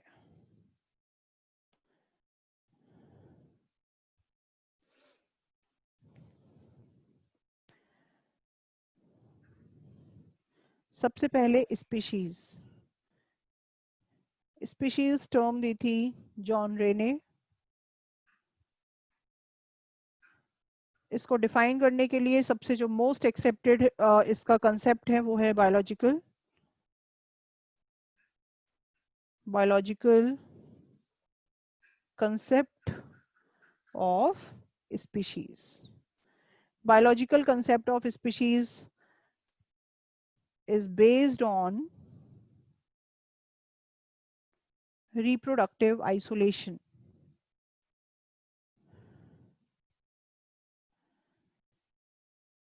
इसके अकॉर्डिंग जो ऑर्गेनिजम्स या जो इंडिविजुअल्स फ्रीली आपस में फ्री इंटरब्रीडिंग कर सकते हैं उनको एक ही स्पीशीज के इंडिविजुअल्स बोला जाएगा, और जो आपस में फ्रीली इंटरब्रीड नहीं करते those organisms will not be considered in same species. So this concept is based on reproductive isolation. और ये दिया था बायोलॉजिकल कंसेप्ट ऑफ स्पीशीज दिया था अर्नस्ट मेयर ने। अर्नस्ट मेयर को डार्विन ऑफ 20th सेंचुरी भी बोलते हैं, एनसीईआरटी में सबसे पहले दिया हुआ है। Ernst Mayr is also called Darwin of 20th century. सभी लाइन आपको पढ़नी है जो भी मैंने बताई है अभी तक। स्पीशीज के बाद आती है नेक्स्ट कैटेगरी जीनस, या फिर हम इसको वहीं बता देते हैं।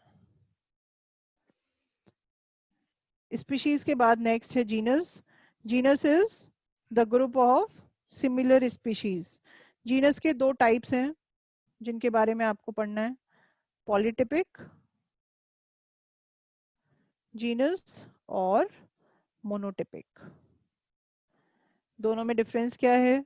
मोनोटिपिक जीनस में खाली एक ही स्पीशीज आएगी, जबकि पॉलीटिपिक जीनस में एक से ज्यादा स्पीशीज इंक्लूडेड होंगी। Group of similar genus is family. Family के बाद group of similar families is order. Order से और किंगडम तक जो भी हम कैटेगरीज में ऑर्गेनिजम्स को रखते हैं, those organisms were kept in these categories on the basis of aggregation of characters.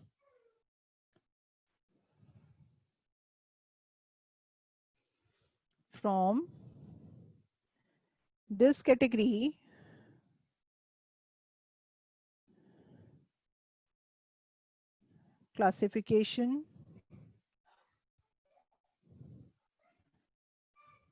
classification is based on aggregation of characters.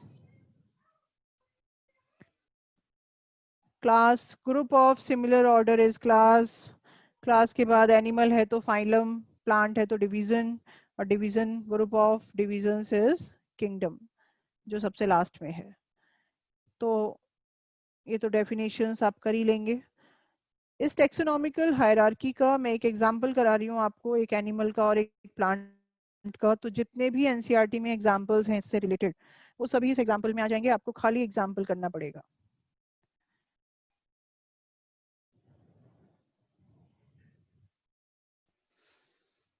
सबसे पहले हम प्लांट ले लेते हैं, एग्जाम्पल ऑफ टेक्सोनॉमिक हायरार्की।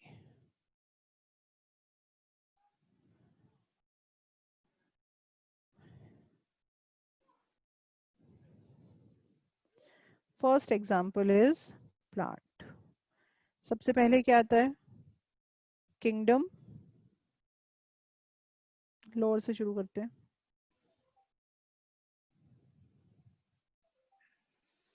सबसे पहले स्पीशीज, स्पीशीज के बाद जीनस, जीनस के बाद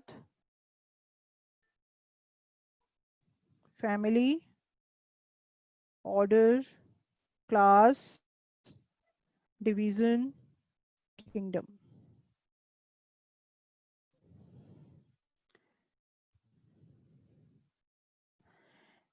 प्लांट का जो एग्जाम्पल लिया गया है वो है 3 प्लांट्स हैं, पोटैटो, ब्रिंजल एंड मकोई। सभी के शायद आपको बायोलॉजिकल नेम याद होंगे। Potato is Solanum tuberosum, brinjal is Solanum melongena and McCoy is Solanum nigrum.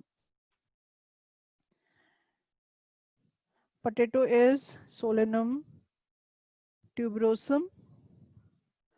Brinjal is Solanum melongena. McCoy is Solanum nigrum. ये सभी जो स्पीशीज हैं, these are in common genus. Genus सभी का आपको बायोलॉजिकल नेम में ही दिखाई दे रहा है, Solanum. Common genus is Solanum.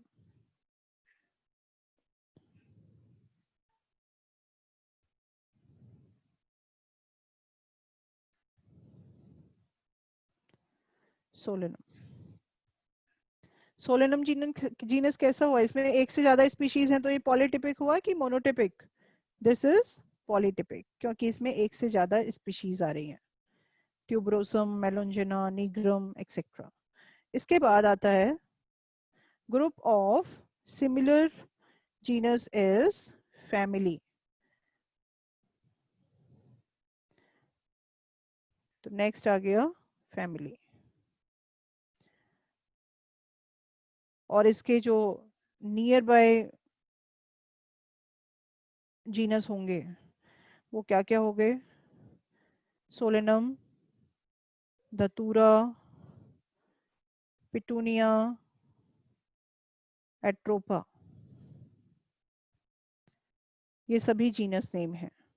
These all genus are common and they belongs to the common family, and this family is Solanaceae family. Solanaceae family is also known as potato family.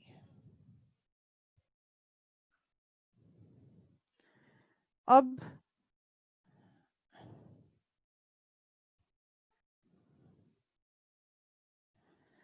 group of similar family is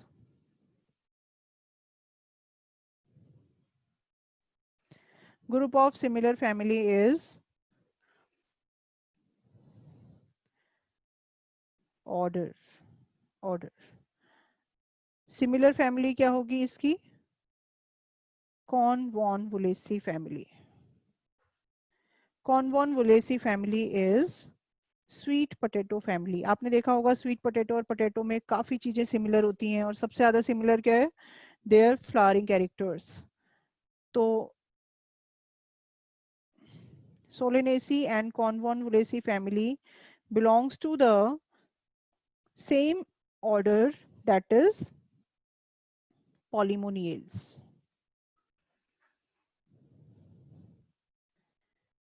और Polemoniales में क्यों रखा गया इनको? On the basis of, based on floral characters.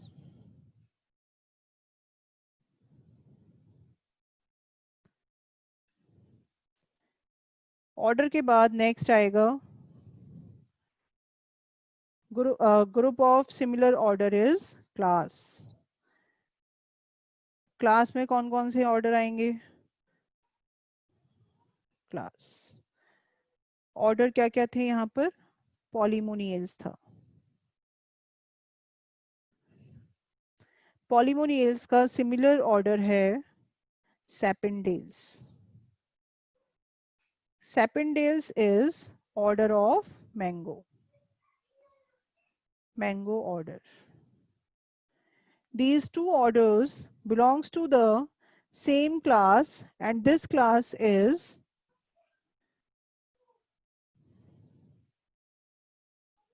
dicot, Dicotyledonae. Dicot का जो near by class है वो है मोनोकॉट। तो group of similar classes division. and this division is angiosperm.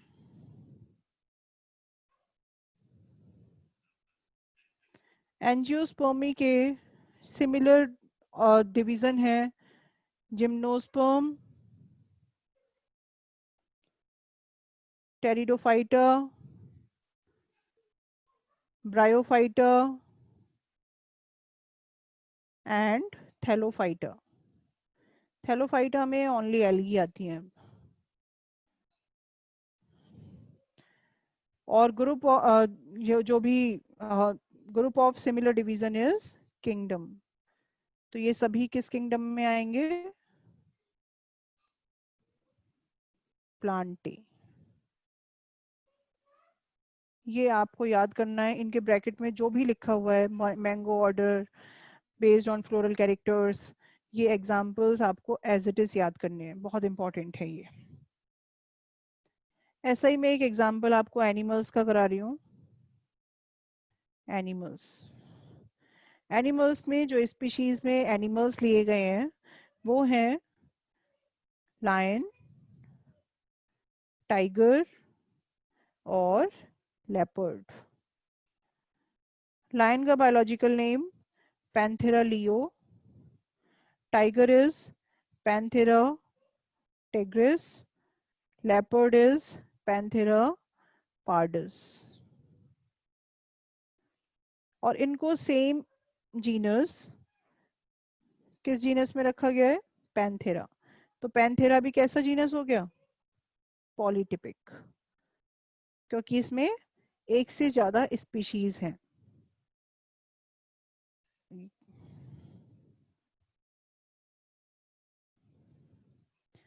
Genus is Panthera and Panthera genus is polytypic genus. अब इसके जो similar genus हैं वो हैं पैंथेरा के Felis. Felis is the genus of cat.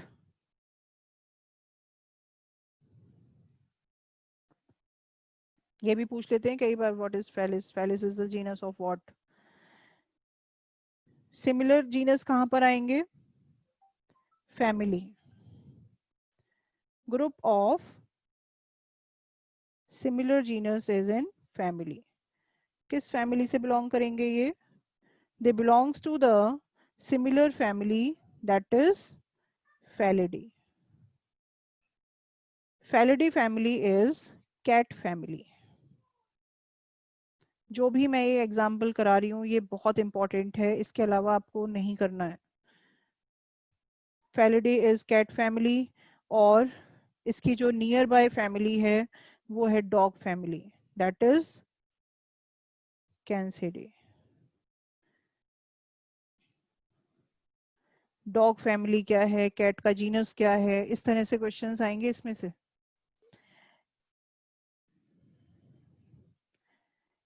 These families, तो आपने देखा होगा cat dog sorry cat lion tiger leopard, काफी सारी सिमिलैरिटीज होती हैं इनमें क्योंकि ये सेम फैमिली से बिलोंग करते हैं। लेकिन कुछ जनरल फीचर्स कॉमन, बहुत सारे कॉमन फीचर्स अलग भी हैं क्योंकि ये डिफरेंट जीनस और डिफरेंट स्पीशीज से बिलोंग करते हैं। फैमिली के बाद आता है order.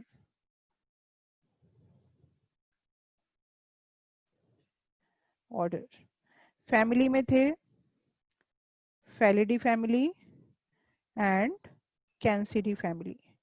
These families belongs to the same order and order is carnivora। दोनों कार्निवोरस हैं तो कार्निवोरा ऑर्डर में रखा गया है। तो ये भी पूछ लेते हैं कार्निवोरा इज कौन सी टैक्सोनॉमिकल कैटेगरी है? तो कार्निवोरा इज ऑर्डर। इसके बाद कार्निवोरा के जैसे जो सिमिलर ऑर्डर हैं आपको पता है। कार्निवोरा के अलावा प्राइमेटा, प्राइमेटा में क्या क्या आता है? प्राइमेटा में आते हैं मंकी, एप और ह्यूमन, ये सभी प्राइमेट्स हैं। एक है रोडेंशिया,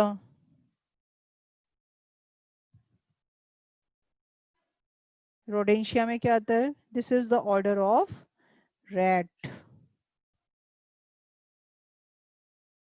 हर्बीवोर हो गया ये। तो ये जो सिमिलर ऑर्डर हैं, they belongs to the same class, और क्लास क्या होगी? मैमेलिया, क्योंकि ये सभी में मेमोरी ग्लैंड्स प्रेजेंट हैं। Because of the presence of mammary glands, these all three orders belongs to Mammalia class. Mammalia के साथ similar class हैं Amphibia,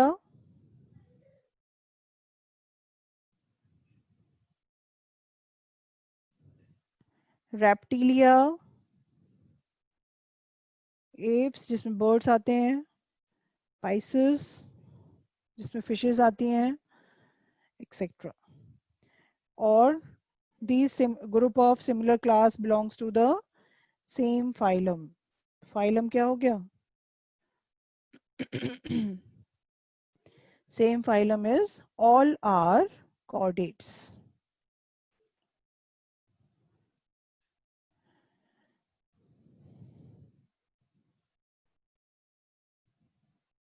Chordata का जो नियर बाय है non chordates.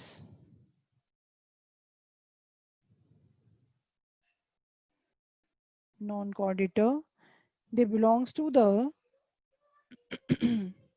same kingdom Animalia.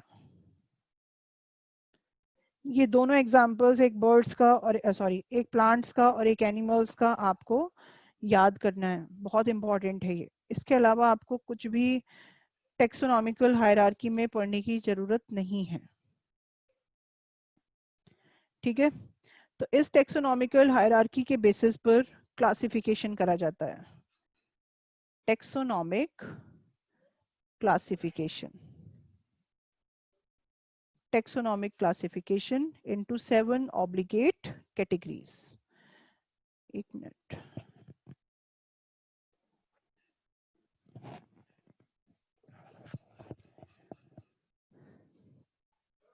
Taxonomic classification में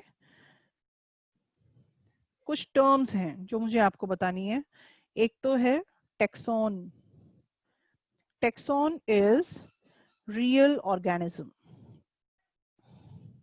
belongs to any category.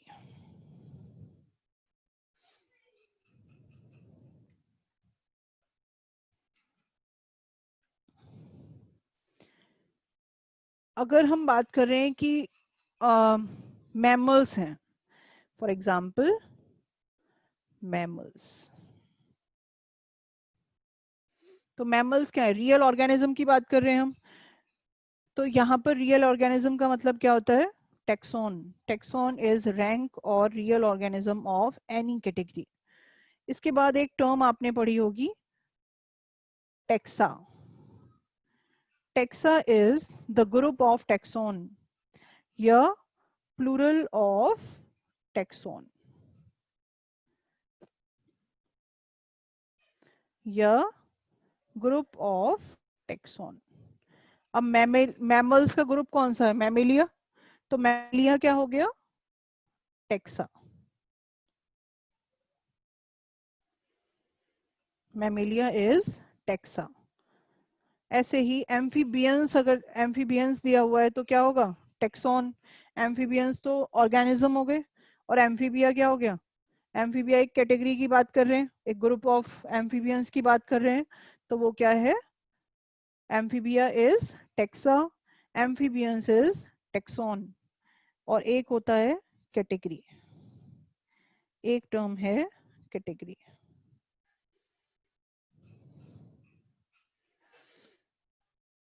Category क्या है? Level. ये जो 7 ऑब्लिगेट कैटेगरीज हैं, स्पीशीज में रख रहे हैं कि जीनस में रख रहे हैं कि फैमिली, ऑर्डर, क्लास, ये सभी क्या हैं? लेवल्स। किस लेवल पर आप क्लासिफाई कर रहे हो? लेवल। और these categories are 7 obligate categories. यहाँ पर कुछ एग्जाम्पल्स दिए हुए हैं 7 ऑब्लिगेट कैटेगरीज में किस किस के क्लासिफिकेशन आपको करने हैं, ये इम्पॉर्टेंट है और ये आपको पूरे करने हैं। बायोलॉजिकल नेम, जीनस, स्पीशीज तो आपको पता ही चल गया। मैन है सपोज, मैन का होमोसेपियंस, जीनस हो गया होमो, स्पीशीज है sapiens, family is Hominidae, order Primata, class Mammalia, और क्लास के बाद आएगा phylum, phylum is Chordata, kingdom is animalia. तो इस तरह से आपको क्लासिफिकेशन पूरे करने हैं। इसमें फाइलम और किंगडम मिसिंग है तो आप कंप्लीट करोगे अपने आप, इसीलिए मिसिंग छोड़े गए हैं कि आप इसको कर सकें अपने आप भी। नेक्स्ट है taxonomical aids.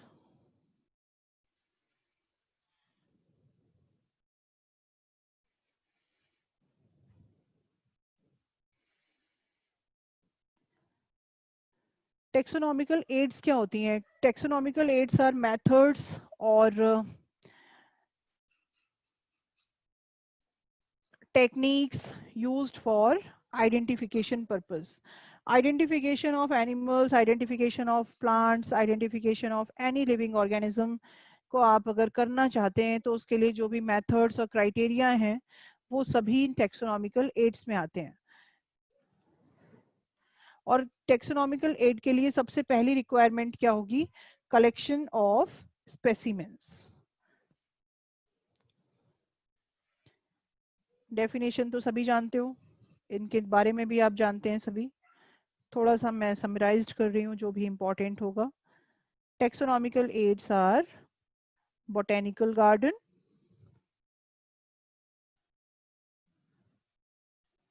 Botanical gardens, botanical gardens ex situ होते हैं कि in situ? Botanical gardens are ex situ या in situ? They are ex situ, मतलब हम इनमें प्लांट्स को कहीं से भी लाकर लगा सकते हैं, इसीलिए दे आर एक्स सीटू। और बोटेनिकल गार्डन्स में आपको करना क्या है? Botanical gardens are for the study of plants, specimen based हैं और इनमें स्पेसिमेन क्या होंगे? Living plants.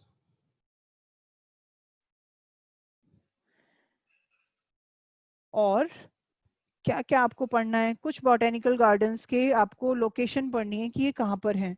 जैसे Indian Botanical Garden, Indian Botanical Garden is in Kolkata. National Botanical Garden जिसको हम NBRI भी बोलते हैं, इन लखनऊ।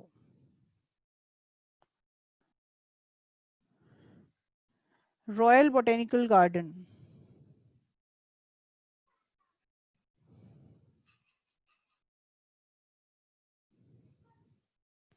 Q England. ये आपको याद करनी है इनकी लोकेशंस, इनके स्पेसिमेंस, और एक्स-सी2 हैं या इन-सी2 हैं। पर्पस आपको पता है कि टेक्सोनॉमिकल एड हैं तो ऑब्वियसली इनका पर्पस क्या होगा? Identification of plants. सेकंड आ गया जूलॉजिकल पार्क्स। जूलॉजिकल पार्क भी एक्स-सी2 हैं, जू जिसको बोलते हैं। तो एक्स-सी2 वो होते हैं जहां पर नेचुरल हैबिटेट से अलग उनको रखा जा रहा है। तो जूलॉजिकल पार्क एक्स-सी2, इनमें स्पेसिमेन क्या होंगे? Specimens are living animals.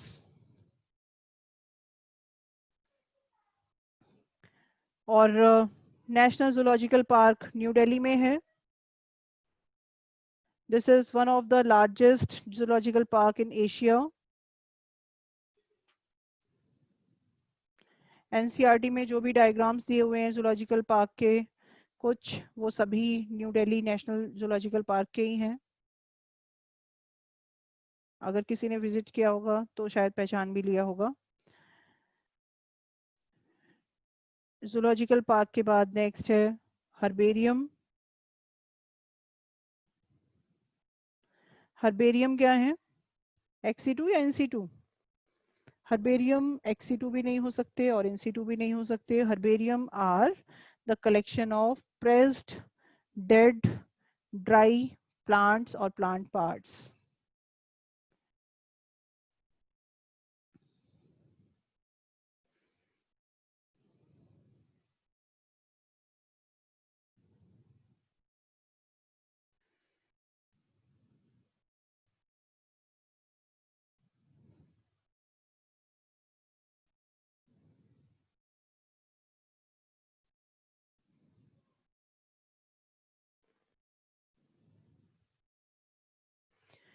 Herbarium के लिए सबसे जो इम्पोर्टेंट लाइन है वो है herbarium are quick referral taxonomical aids. क्यों? क्योंकि हर्बेरियम में एक ही शीट पर आपको पूरी की पूरी इंफॉर्मेशन मिल जाती है, क्योंकि हर्बेरियम शीट आपने बनाई होगी कभी ना कभी स्कूल में, तो उसमें लेबलिंग कॉर्नर होता है। लेबलिंग कॉर्नर में उसमें लिखा होता है कि ये कहाँ से कलेक्ट करे जा सकते हैं, कहाँ से इसको कलेक्ट करा गया है, किस एरिया से इसको लिया गया है, ये सारी चीज़ें आती हैं हर्बेरियम शीट पर। तो एक ही शीट से आपको पूरी की पूरी इंफॉर्मेशन मिल जाती है। That's why herbarium are called quick referral taxonomical aids. इसमें एक और इम्पॉर्टेंट पार्ट ये है कि जो प्लांट पार्ट्स को आप प्रिजर्व कर रहे हैं उसके लिए पॉइजनिंग किसकी करेंगे? पॉइजनिंग इसलिए करी जाती है जिससे कि इसमें काफी लॉन्ग ड्यूरेशन तक आप इसको प्रिजर्व कर सकें और इसमें फंगल या बैक्टीरियल इन्फेक्शन ना हो प्लांट पार्ट में। तो पॉइजनिंग करते हैं 0.1% HgCl2 से।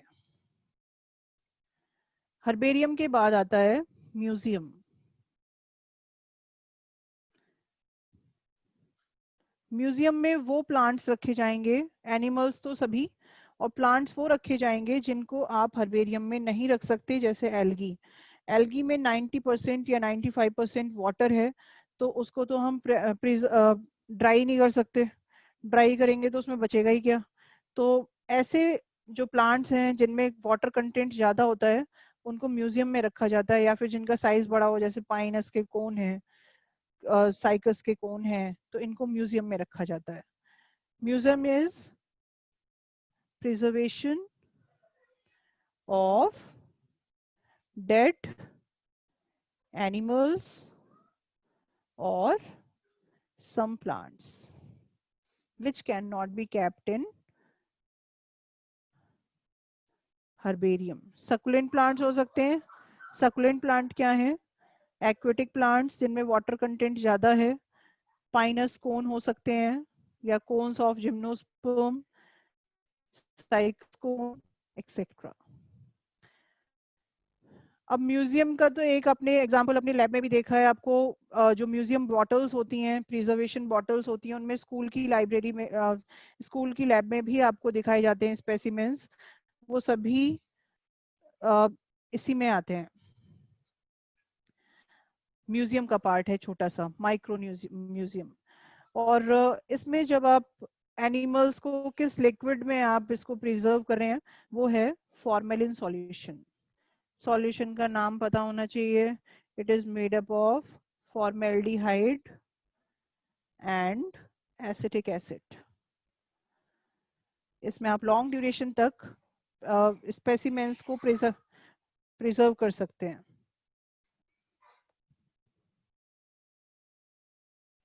इसके बाद आता है इंसेक्ट्स। इंसेक्ट्स को इंसेक्ट बॉक्सेस में प्रिजर्व करा जाता है आफ्टर किलिंग,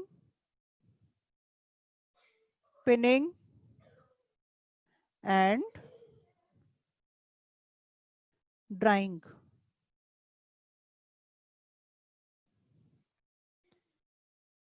जो बर्ड्स हैं, रेप्टाइल्स हैं, बड़े बड़े एम्फीबियंस, बड़े बड़े एनिमल्स को हम स्टफ्ड फॉर्म में स्टोर कर सकते हैं।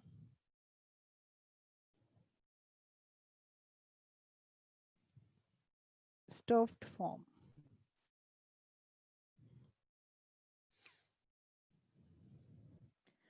म्यूजियम के बाद आते हैं कीज, फ्लोरा, मैनुअल्स, मोनोग्राफ और catalogues.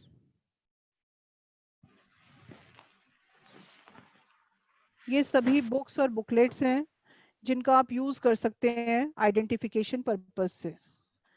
Keys are based on analysis, तो इसमें एनालिटिकल इन नेचर।